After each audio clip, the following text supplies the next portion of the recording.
Magandang umaga sa atin lahat. Ngayon naman po ang life lesson na gusto ko i-share sa inyo ay may sinasabing dwell on the beauty of life, watch the stars and see yourself running with it.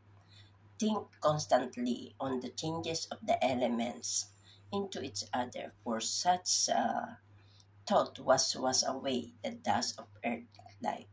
Sa akin po pangunawa ang ibig sabihin po nito na huwag daw po tayong manatili sa ating kalagayan kung di makiayon tayo pero hindi tayo magpapakasama, at saka ang isipin po natin na mabago ang pananaw natin sa buhay, na sa ganun ang ating pag-iisip ay merong kakayanan na mabago ang ating kalagayan.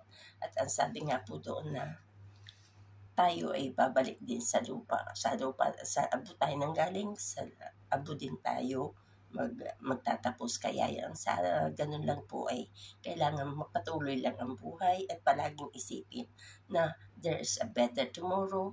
Be happy. Thank you for watching. God bless us. Bye for now.